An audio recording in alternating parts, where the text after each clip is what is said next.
साथी अध्यक्ष जी, इस मंच पर मौजूद राष्ट्रीय जनता दल के वरिष्ठ नेता और आप सबके हरदिल अजीज नेता उम्मीदवार साथी सिद्दीकी साहब, इस चुनाव प्रचार में बिहार में आई हुई हमारी पार्टी के पॉलिट ब्यूरो की साथी कविता जी, मंच पर मौजूद महागठबंधन के तमाम घटक दल के नेतृत्वकारी साथियों और इस सभा में जहां तक मेरी आवाज़ पहुंच रही है, माताओं, बहनों, बुजुर्गों, नौजवानों, मजदूर किसान साथियों, आप सबको मैं पार्टी की ओर से और पूरे महागठबंधन की ओर से इनकलाबी सलाम पेश करता हूँ।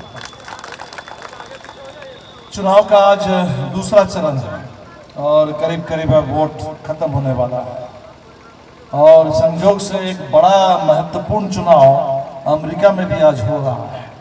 इस दुनिया में लोगों ने कभी सोचा नहीं था कि मुसोलिनी और हिटलर के बाद कोई हिटलर का चेला भी कभी आएगा, लेकिन हिटलर के दो ऐसे चेले आ गए हैं दुनिया को तबाह करने वाले। एक अमेरिका में है, अमेरिका के लोग आज लड़ रहे हैं और हमारी शुभकामना है कि उस हिटलर के चेले से अमेरिका को निजात मिल जाए और हम लोगों को तो अपना संघर्ष है, इस देश के अंदर जो हिटलर के चेले हैं, हिटलर शाही है, उससे हिंदुस्तान को मुक्ति दिलाने के लिए और बिहार को मुक्ति दिलाने के लिए हम लोग चुनाव लड़ रहे हैं।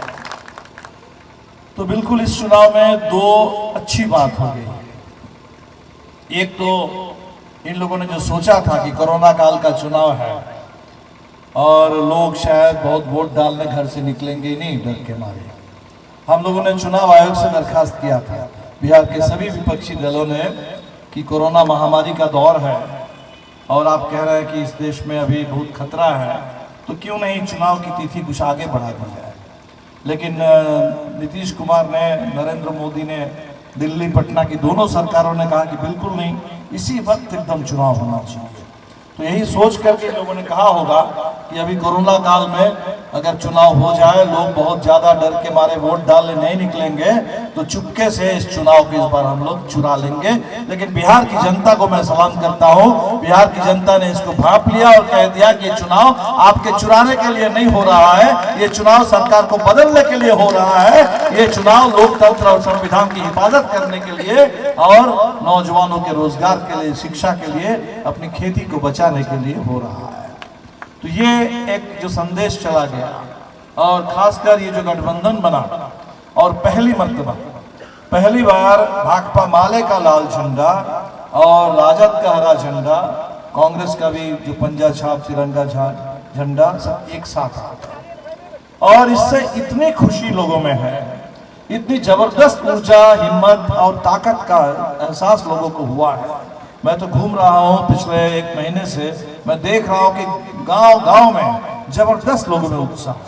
ये जो मैं पहन रहा हूँ, ये फुलवारी शरीफ में राजद के नेता सलाउद्दीन साहब ने मुझे भेंट किया। उन्होंने कहा कि साथी ये लाल और हरा मिल गया है और लाल और हरा जब मिल गया है तब भाजपा की कोई चाल अब चलने वाली नहीं है बिहार के अंदर, ये तय हो गया।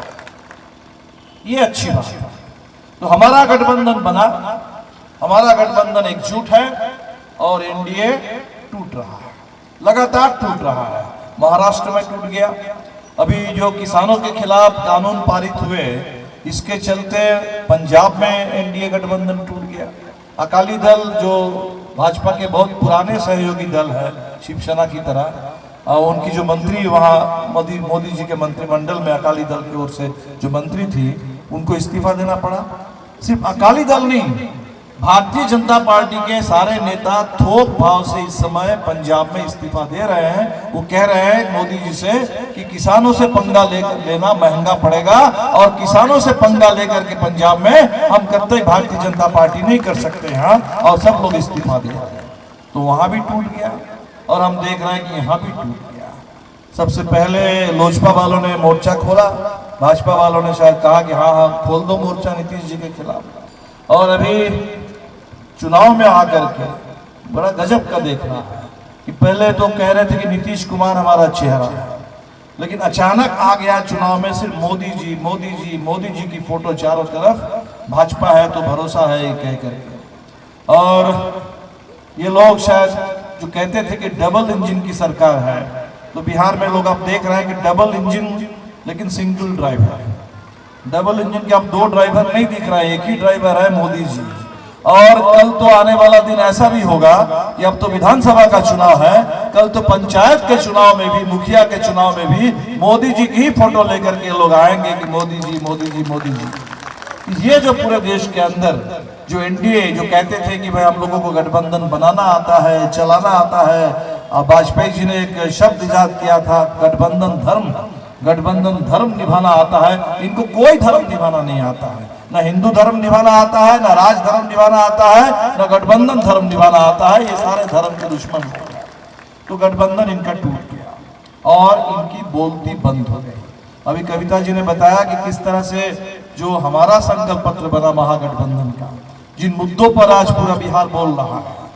और उधर देख लीजिए मोदी जी बार बार आ रहे हैं, उनके पास बोलने के लिए कुछ है ही नहीं। नीतीश जी के पास बोलने के लिए कुछ है ही नहीं। नीतीश जी अभी घूम रहे हैं, हमने देखा कि उनकी गाड़ी घूमती है और उसमें लिखा हुआ है कि तरक्की दिखती है, तरक्की दिखती है और सड़कें टूटी हुई है, यहाँ वहाँ पानी जमा हो रखा है, यहाँ वहाँ गंदगी है, और नीतीश जी की गाड़ी चलती है बीच में कि तरक्की दिखती है, खूब दिखती है तरक्की। और नीतीश जी अभी चले आए कि 7 निश्चय पार्ट 2। हमने अपने साथियों से पूछा कि भाई पार्ट 1 का रिजल्ट निकला क्या? पार्ट 1 के बाद तो पार्ट 2 होगा, तो पार्ट 1 में क्या रिजल्ट निकला? लोगों ने कहा कि पार्ट 1 में फेल कर गए। नल जल की बात कर रहे थे, जहां जल है वहां नल नहीं है, जहां नल है वहां जल नहीं है। जैसे इनके स्कूलों में जहां टीचर है तो वहां बिल्डिंग नहीं है, जहां बिल्डिंग है टीचर नहीं है। जैसे इनके अस्पतालों में अगर बिल्डिंग है तो डॉक्टर नहीं है, डॉक्टर है तो दवाई नहीं है। बिल्कुल उसी तरह पार्ट 1 इनका फेल। पार्ट 1 में फेल करने के बाद पार्ट 2 लेकर के नीतीश जी आ गए। मोदी जी आके क्या कह रहे हैं? मोदी जी आकर के उनको तो शायद पता भी नहीं है कहाँ आए। अभी वाल्मीकि नगर में मोदी जी भाषण दे रहे थे, मैं सुन रहा था। वाल्मीकि नगर में आके बोल रहे हैं, भाइयों और बहनों, कश्मीर को हम भ्रष्टाचार मुक्त करेंगे। चुनाव कश्मीर का नहीं हो रहा है, बिहार का हो रहा है। और कहता है कि वोकल फॉर लोकल, लेकिन लोकल किसी मुद्दे पर मोदी जी बिल्कुल नहीं बोल रहे हैं, एकदम चुप हो गए हैं। और कभी कश्मीर की बात करते हैं, कभी कुछ बात करते हैं। उन्होंने कहा कि बिहार के लोगों के सामने 2 बड़े खतरे हैं इस समय। सबसे बड़ा खतरा उन्होंने बताया कोरोना। अगर कोरोना इतना बड़ा खतरा है तो आप बताइए कि चुनाव क्यों हो रहा है इस समय। और दूसरी बात कि कोरोना हम सबको तो याद है, हम लोग भूले नहीं हैं। 24 मार्च रात 8 बजे मोदी जी टेलीविजन पर आए थे और उन्होंने कहा पूरे हिंदुस्तान से कि कोरोना महामारी है, वैश्विक महामारी है, और इस महामारी से निपटने के लिए आपको घर में रहना है। उन्होंने कहा कि महाभारत की जो जंग है वो 18 दिन में जीती गई थी, और 21 दिन में मोदी जी के नेतृत्व में, भाजपा के नेतृत्व में हिंदुस्तान ये कोरोना के खिलाफ जंग भी जीत लेगा। आपको बस सिर्फ घर में रहना है। उन्होंने कहा, फॉर्मूला दिया कि घर में रहो, ताली बजाओ, थाली बजाओ, दिया जलाओ और गो कोरोना चला जाएगा। ये मोदी जी का फॉर्मूला था, भाजपा वालों का फॉर्मूला था। तो आज अगर नवंबर महीना आ गया है, 7 महीने बीत गए हैं, और 7 महीने बाद आकर के आप बिहार के लोगों को बता रहे हैं कि कोरोना बहुत बड़ा खतरा है, तो मोदी जी हम लोगों को डराने की कोशिश मत कीजिए। इस समय सबसे पहले कहिए कि कोरोना के मोर्चे पर सरकार आपकी है, दिल्ली में सरकार आप ही की थी, पटना में आपकी सरकार, आपकी सरकारें फेल हो गई कोरोना के मोर्चे पर। इसके लिए माफी मांगना चाहिए, इसके लिए वोट नहीं मांगना चाहिए। लेकिन ये भारतीय जनता पार्टी वाले कहां से माफी मांगेंगे? ये आकर के कह रहे हैं, कोरोना के नाम पर वोट मांग रहे हैं, कह रहे हैं कि भाई कोरोना का टीका जब आएगा तो बिहार के लोगों को हम मुफ्त में बांटेंगे। कटहल अभी पेड़ पर है और अभी वो कह रहे हैं बिहार के लोगों को मुफ्त में बांटेंगे, क्योंकि बिहार का चुनाव हो रहा है। शर्म नहीं आती? आप बिहार के प्रधानमंत्री नहीं हैं, आप हिंदुस्तान के प्रधानमंत्री हैं। हिंदुस्तान के प्रधानमंत्री को वादा करना चाहिए हिंदुस्तान के नागरिकों से, इस देश के अंदर संविधान है, जैसे हर बच्चे को पोलियो का टीका मिलता है, जिस दिन कोरोना का टीका आ जाएगा हिंदुस्तान के हर परिवार को, हर बच्चे को मुफ्त में कोरोना का टीका मिलना चाहिए। कोरोना के टीका के नाम पर आकर के बिहार के लोगों से वोट मत मांगिए। ये महामारी के नाम पर आकर के चुनाव में सियासत करते हैं, वोट मांगते हैं। और लॉकडाउन आपने जो किया है, पूरे दुनिया को पता है कि लॉकडाउन आपने किया। आपने कहा घर में रहो, घर में रहो। 4 घंटे का नोटिस आपने दिया, रात 8 बजे आप कह रहे हैं कि 12 बजे से हिंदुस्तान ठप हो जाएगा। ट्रेन बंद, बस बंद, सब कुछ, दुकानें बंद, सब बंद, बाजार बंद। पूरा हिंदुस्तान में तालाबंदी, 4 घंटे की नोटिस पर। आपने तो एक बार भी मोदी जी आपने सोचा नहीं, ये जो केवटी से जो नौजवान गया है काम करने के लिए लुधियाना में उसका घर नहीं है, उसका घर तो केवटी में है, उसका घर तो दरभंगा में है, गुड़गांव में नहीं है, नोएडा में नहीं है, वह कमाने के लिए गया है। आपने कहा कि घर में रहो, तो 4 घंटे के अंदर वो मजदूर कैसे लौट करके आएगा? आपने एक बार के लिए भी सोचा नहीं, तनिक भी आपने सोचा नहीं। आपने सोचा नहीं कि बिहार का वो छात्र जो पढ़ने के लिए दिल्ली गया है, जो कोचिंग के लिए राजस्थान के कोटा में गया है, वो फंसा हुआ, बाहर फंसा हुआ छात्र कैसे घर लौटेगा? आपने सोचा नहीं। और आप पूरी दुनिया को मालूम है कि दरभंगा की बेटी ज्योति पासवान कैसे अपने पिता को अपने साइकिल पर बैठा करके गुड़गांव से दरभंगा चली आती है।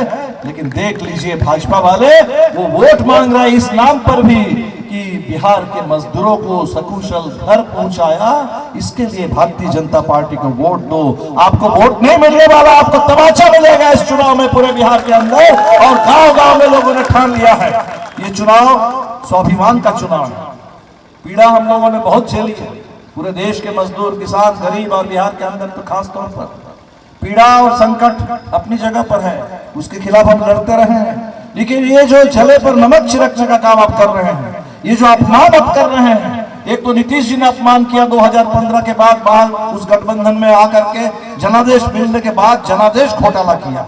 इतना बड़ा घोटाला इस देश में दल बदल होता था, कुछ नेता इधर से उधर चले जाते थे, आज भी जाते हैं, और इसके रोकने के लिए कानून भी बना हुआ है। लेकिन जनादेश बदल इस देश के अंदर नहीं होता था, सरकार बदल इस देश के अंदर नहीं होता था। वो अन्याय, वो अपराध नीतीश जी ने किया, और इस बार भारतीय जनता पार्टी वाले आकर के दोनों मिल करके बिहार के प्रवासी मजदूरों के साथ जो अपमान किया है, ये चुनाव उस अपमान के खिलाफ स्वाभिमान का झंडा बुलंद करने के लिए चुनाव है। और महागठबंधन का जो झंडा है वो स्वाभिमान का झंडा है पूरे बिहार के अंदर, मजदूर और किसान, बिहार के गरीबों का। तो साथियों, ये जो इस समय पूरा चुनाव भारतीय जनता पार्टी की सरकार, उसकी बोलती बंद हो गई, ये आपकी आधी जीत है। पहले चरण में जो वोट हुआ है, शाहबाद से, मगध से जो खबर आई, बिल्कुल स्पष्ट है कि महागठबंधन के पक्ष में जबरदस्त लहर चल रही है।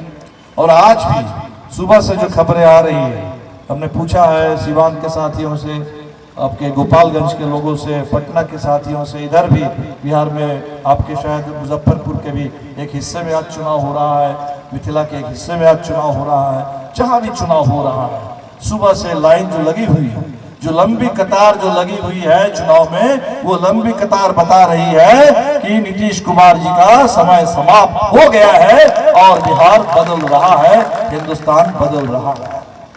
जो मुद्दे हमारे बीच में, जिन मुद्दों के बारे में कविता जी ने भी कहा, ये एनआरसी, सीएए, एनपीआर का जो मुद्दा, कुछ लोग ये सोचते हैं कि ये हिंदू मुस्लिम का मुद्दा है और इन मुद्दों पर बहुत ज्यादा बोलना नहीं चाहिए, बोलने से वोट बिगड़ जाता है। मैं नहीं मानता, इन मुद्दों पर बोलना चाहिए, ऐसे तमाम मुद्दों पर बोलना चाहिए, क्योंकि इस दौर में भारतीय जनता पार्टी वो सबसे ज्यादा यही सोचती है कि हम बोलेंगे, दूसरों को बोलने नहीं देंगे, और हमारी जो खामोशी अगर होगी, हमारी खामोशी उसके लिए उसकी हिम्मत बढ़ जाती है। इसलिए इस देश के अंदर जब तक जुबान है तब तक बोलते रहना, लड़ते रहना है, और हमारी उस दहशत के आगे, उस नफरत के आगे, उस दमन के आगे कभी भी हम खामोश नहीं हो जाएंगे, हम बोलेंगे। और देश बोल रहा है, हिंदुस्तान बोल रहा है। और जिस तरह से शाहीन बाग से आवाज निकली, हमारी दादियों ने शाहीन बाग में जिस तरह से रात के ठंड में, उस दिसंबर और जनवरी के ठंड में 2 डिग्री सेल्सियस, और उसमें जिस तरह से उन्होंने संविधान का झंडा बुलंद किया, पूरे हिंदुस्तान में आवाज गूंजने लगी। हर सूबे में, हर कस्बे में एक एक शाहीन बाग खड़ा हो गया था, और उस शाहीन बाग की आवाज को खामोश करने के लिए इन लोगों ने दिल्ली में दंगा किया, और पूरा आज देश में इस आंदोलन को बदनाम करने की कोशिश कर रहे हैं। लेकिन हमें इस आंदोलन की आवाज को, इसकी इस आग को फैलाना है, इस आवाज को और बुलंद करना है। क्यों? क्योंकि हमने देखा है असम में अभी तक बस एक ही प्रदेश में एनआरसी आया है, असम में जब एनआरसी आया, उस एनआरसी में 2-3 साल समय लगे, लोगों से कहा गया कागज दिखाओ, कागज दिखाओ, कागज दिखाओ। जिसके पास जो कागज था लोगों ने जमा किया, और सब कुछ के बाद 20 लाख लोग नागरिकता सूची से असम में बाहर हो गए। 20 लाख लोग, कोई हिंदू मुस्लिम का सवाल नहीं है। कुछ लोग अगर ये समझते हैं कि 20 लाख चुन चुन करके मुस्लिम को बाहर किया गया, ऐसा नहीं किया गया। 20 लाख लोग जो असम में नागरिकता सूची से बाहर हैं, उन लोगों में 5-6 लाख लोग मुस्लिम हैं, बाकी 14-15 लाख लोग हिंदू हैं, सिख हैं, ईसाई हैं, अलग अलग मजहब को मानने वाले लोग हैं, अलग अलग भाषा बोलने वाले लोग हैं। असम के अपने लोग हैं, उसमें कई लाख असम के अपने लोग हैं, बंगला बोलने वाले लोग हैं, हमारे बिहार से गए हुए लोग हैं। 70,000 कम से कम बिहार के लोग जो असम में जा करके बसे हुए हैं, असम में काम करते हैं, रहते हैं, जिनका कागज जो उन्होंने जमा किया, वहाँ एनआरसी वालों ने कहा कि जब तक नीतीश जी इस कागज को अटेस्ट करके देंगे, कहेंगे कि ये कागज सही है, वेरीफाई करके देंगे, तब हम इस कागज को मानेंगे, नहीं तो नहीं मानेंगे। और 70,000 लोगों का कागज यहाँ बिहार में आया था वापस, और हमारे नीतीश कुमार जी, आपसे इतना काम भी नहीं हुआ कि उनके कागज को वेरीफाई करके वापस करते। 70,000 बिहार के लोग पूरे असम में जाकर के नागरिकता सूची से बाहर हो गए। और अब नरेंद्र मोदी जी चाहते हैं, अमित शाह कहते हैं कि असम तो झांकी है, पूरा हिंदुस्तान बाकी है, पूरे हिंदुस्तान में एनआरसी लागू किया जाएगा। जरा सोच लीजिए, अकेले असम में अगर 20 लाख लोग बाहर होते हैं, असम बहुत छोटा राज्य है, असम छोटा राज्य है जहां सिर्फ 14 सांसद हैं। बिहार में कितने हैं? 42 सांसद बिहार में है।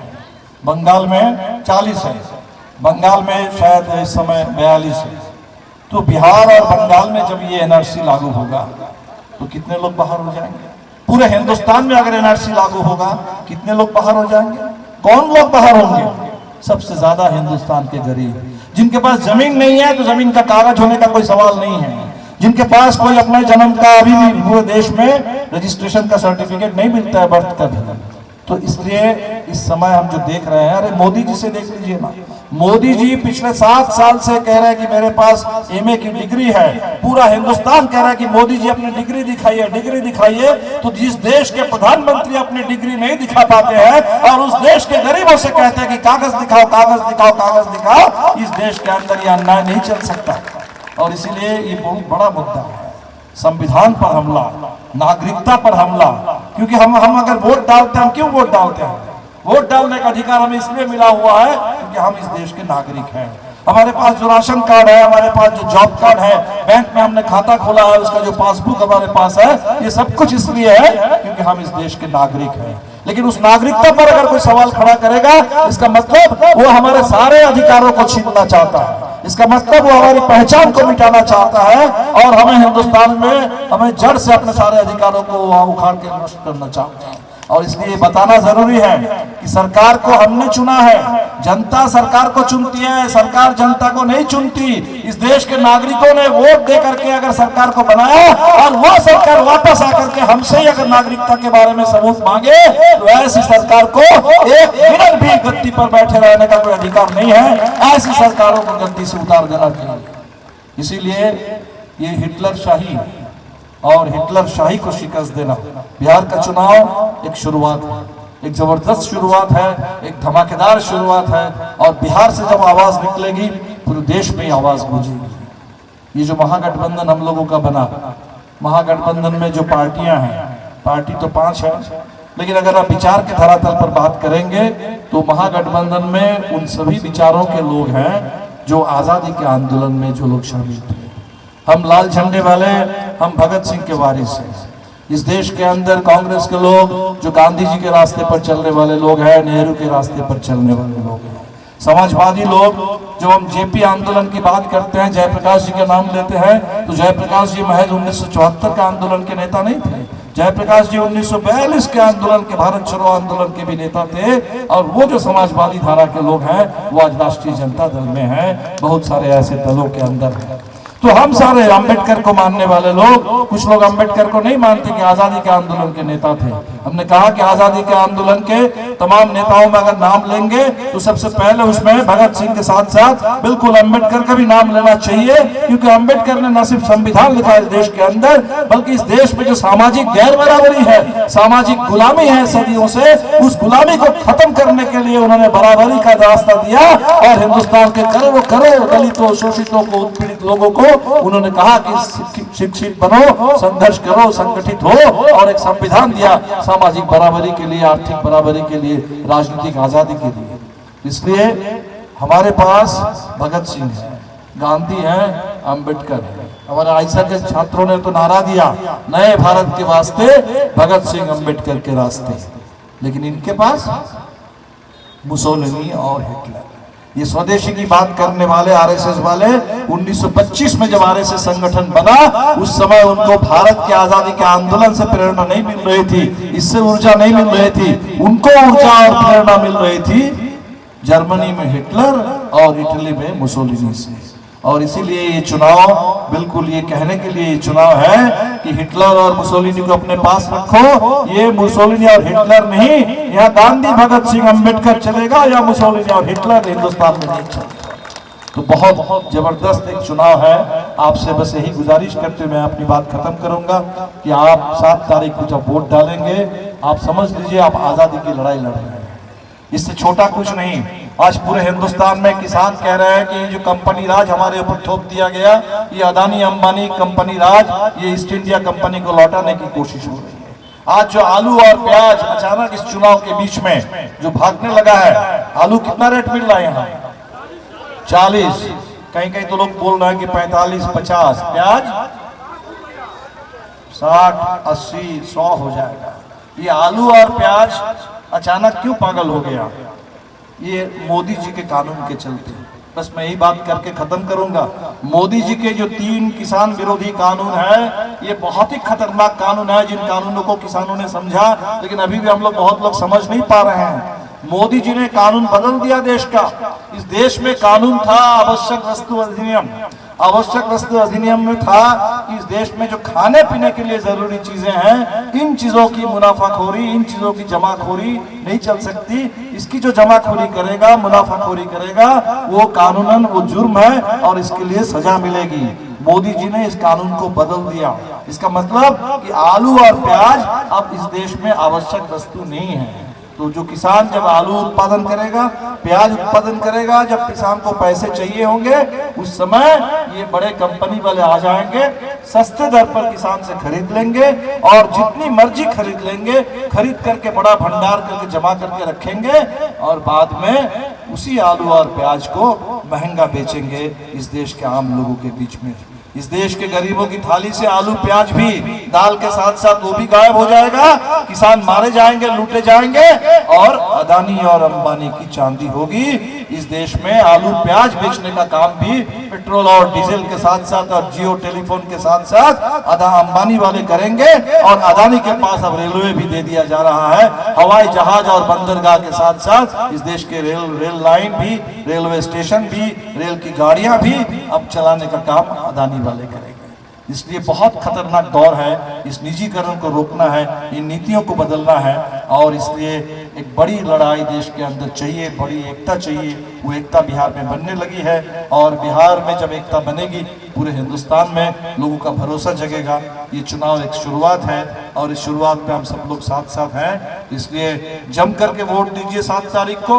आज भी लगभग तय हो गया कि बिहार में महागठबंधन को भारी बहुमत मिलने वाला है। कुछ लोग जो दिल्ली में बैठ करके रिपोर्ट लिख रहे हैं, स्टूडियो में बैठ करके बोल रहे हैं, उनको अभी भी बात समझ में नहीं आई है। उनको बात तब तक समझ में नहीं आएगी जब तक पूरा चुनाव परिणाम सामने नहीं आ जाएगा। लेकिन जिस दिन चुनाव परिणाम सामने आ जाएगा, सभी लोगों को बात समझ में आ जाएगी कि बिहार ने जनादेश दे दिया है और इस बार ऐसा जनादेश दिया है तो भाजपा वाले सोचेंगे कि इस बार क्या करें। इस बार तो कोई नीतीश कुमार नहीं है। इस जनादेश को हम कैसे इस पर डाका डाले, इस जनादेश को कैसे तोड़े। इस बार का जनादेश जो होगा, यहाँ कोई चोरी नहीं चलेगी, किसी तरह का कोई डाका कोई नहीं डाल पाएगा।